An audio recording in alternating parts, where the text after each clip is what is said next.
10 seconds remaining. 5 Radiant seconds team remaining. ban.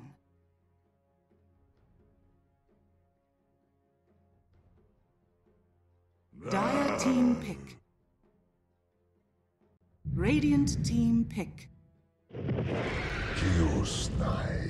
All right, everybody. It is my great pleasure to welcome you here to the StarLadder InvTV Dota 2 Minor. We're kicking off 4 great days of qualifier action, starting out with Southeast Asia. We got 2 best of 3s coming your way at the moment. Tigers versus Lotac over here on this stream, and we have Boom ID versus Detonator over on Beyond the Summit 2, I believe. So if you're looking for that game, you guys should head over there. But looking forward to all of this action. We got 2 great teams, Tigers versus Lotac. Lotac ended up coming 4th in the actual major qualifiers, so here they are in the minor qualifiers. For Southeast Asia, we've only got 4 teams and only 1 spot available at the minors, so going to be pretty interesting couple of days, and SEA will be wrapping up over the course of the next 2 days. As far as our draft so far, we've got Jug, Undying, and Tiny being banned out, Sven, Magnus, and ET on the other side, and Tigers wasting no time after this first pick, CK, going straight into Keeper of the Light and Troll Warlord. So 2 amazing sources of AoE mischance against this CK. The Will-O-Wisp ultimate as well from Coddle can be pretty darn helpful in trying to deal with him. So pretty nice. Scrimstroke, good synergy with the Chaos Knight. Pretty deadly laning combination. You've got a way to drag somebody back into the Inkswell. Bit of lockdown from the Chaos Bolt. So this is going to be interesting. And interesting that we're not really seeing that the pub carries at the moment of the patch of the moment do seem to be very much Ursa and Lightstealer. But Tiger is just going to be going for this early Troll Warlord pickup. And seemingly both teams picking up their carry relatively early on here. I did have a look at some of Tiger's games from the open qualifiers. So, of course, the other thing to mention here is that they're not currently playing with Mushi. I don't know why that is. I don't know if he's just taking a break. It is a Chinese New Year at the moment, so he might just be taking a little bit of a break.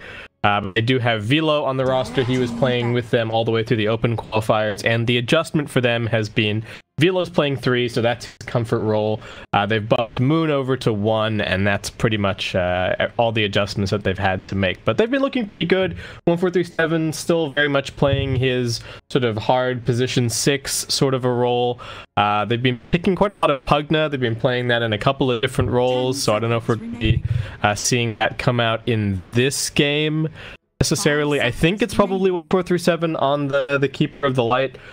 So I don't know exactly what Zephyr is going to be playing. I don't know if you want Coddle Pugna necessarily as your 2 supports. And they have been liking the Pugna and the Shadow Shaman quite a bit as supports to have some of that guaranteed push, because they haven't really been playing Dendi on very farm-intensive heroes. He's really been playing Space Creators for the most part. Some Puck, some Tiny, a little bit of Dragon Knight in there. And also, what else? He played... Oh, and some Kunkka. So, you know, Kunkka these days very much sort of early to mid-game focused. It was funny, one of the games on Dota Buff, he was even tagged as roaming. He wasn't even tagged as mid lane because he just moved around so much and was really applying pressure. So, very much this Tigers roster as it stands right now seems to be putting Dendi on sort of his more traditional Space Creator role. And then we've got the 2 side lanes being headed up with some actual farmers for Velo and Moon. We've got Anti-Mage being banned as they now snag the Pugna. It does seem to suggest maybe this Pugna is going to be in a core position. Again, I was just talking, I don't think I want to see Pugna being played as a support here. I just think their support duo would be way too weird in that situation. Like, no, don't really have solid lockdown, not a whole lot of initiation, really. They've already got some Roshan potential from the Troll Warlord. They've got really good building damage with the Pugna. I think that's the reason that they've been picking this Pugna so heavily. This patch, we had a few changes, but it's still very much about the lanes, taking those tier 1 towers nice early. And the Pugna is certainly fantastic for that, as Lotac now just head into the Lina I think more of a counter pick against the Caudle and the Troll than anything, not necessarily amazing against Pugna. And Tiger's looking like that is going to be your Velo hero, more than likely. And the Brewmaster. They've still got some flexibility here. The Puck and the Kunkka that I was talking about earlier, that Dendy's been playing, and Lotac, of course, they're going to be doing their homework coming into this series as well. In terms of the major qualifiers, I did mention already that Lotac did get 2-0'd in their lower bracket series by Boom ID, who are currently playing over in the other match, and that's of course why they were directly invited here. We've been talking about the fact that I think TNC got knocked out in the open qualifiers for this, not looking great. There's the liner 11.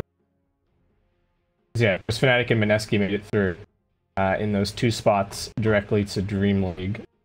We'll be seeing them there. Okay, so what do Lotac need here? If the lane is core, then that's some reasonably safe or reliable building push. And when we're talking about this sort of push, it's normally not so much about taking the early towers, but being able to actually threaten high ground.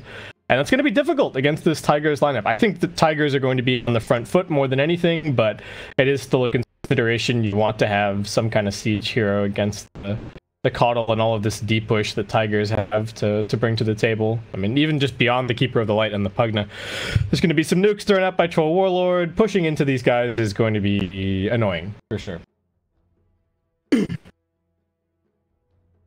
So Lotac are already dipping pretty deep into their reserve time here, deciding exactly what they want to do. Man, the Brewmaster is even more mischance.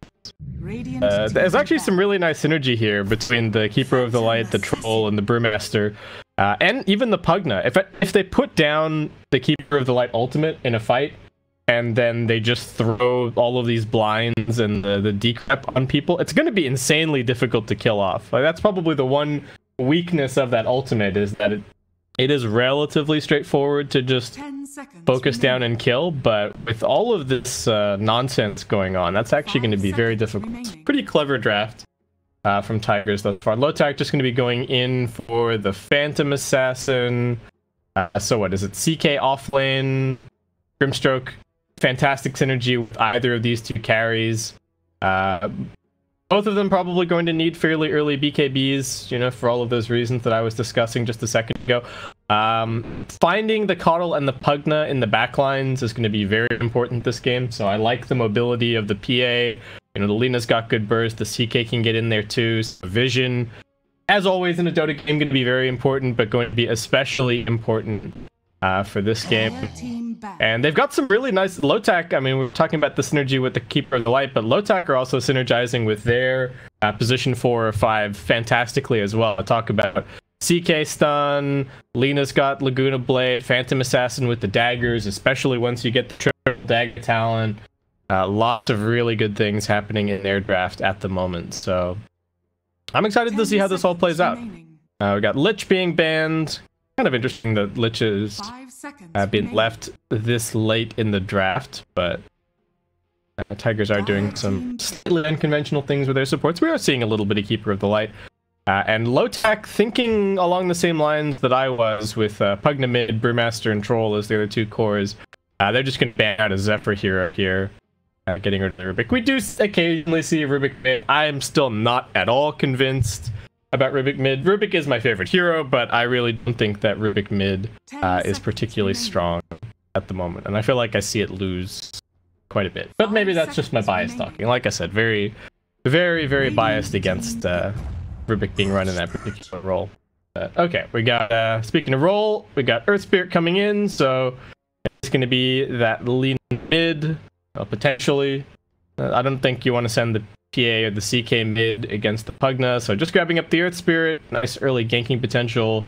Another hero to get in on the Keeper of the Light. Silence going to be nice against the Brewmaster.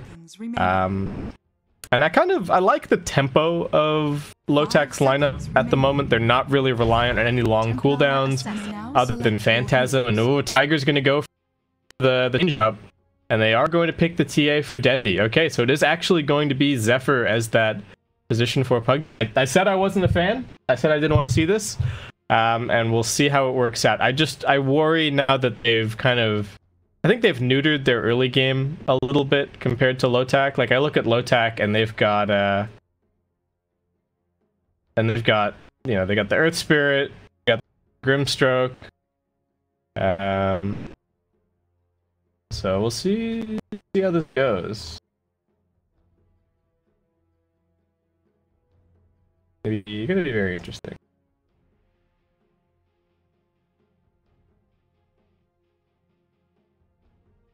And wait, is there a bit of a switch up here? Wait, Scam is on PA and Raven is on Earth Spirit. Is this a thing? Did they swap roles, or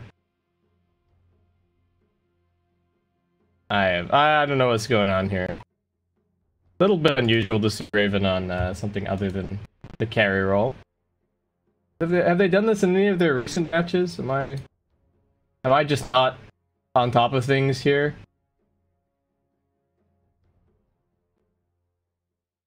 Nope. I mean, Scam is usually the support player, and they normally have Raven on like GB or something. They're most they did just have Scam playing.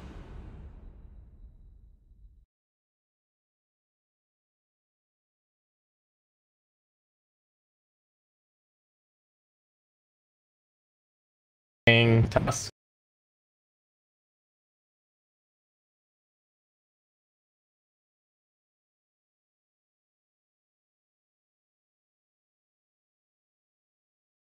What happens?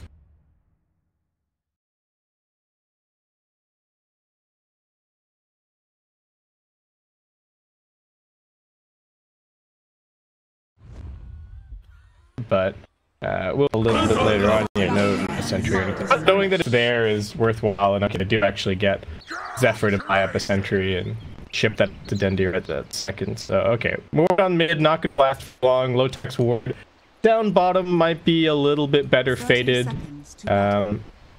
Here's have just been running 2-1-2 for the recently. We have seen some teams start to run defensive tri-lanes again, as you can see is the case with Lotac kind of sizing that up right now. Though I imagine Ohio on the CK is going to need at least a little bit of help over in the off lanes. So we'll see what ends up happening.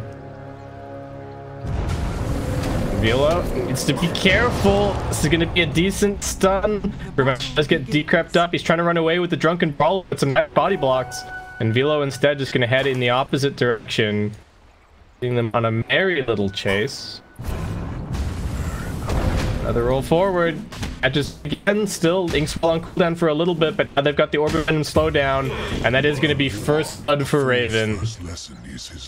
Nicely done by Lotac, staying out of vision until the last moment. Velo getting a little bit cocky, perhaps, running up there onto the high ground, feeling safe because of the decrep and the Drunken Brawler, but not so. Ohio does just skill up the Chaos Strike right away down here at bottom. If he's gonna start trying to steal wave or what the situation is at the moment, just putting some damage on 1437. Mid lane is generally considered a pretty good lane for the TA, but it is possible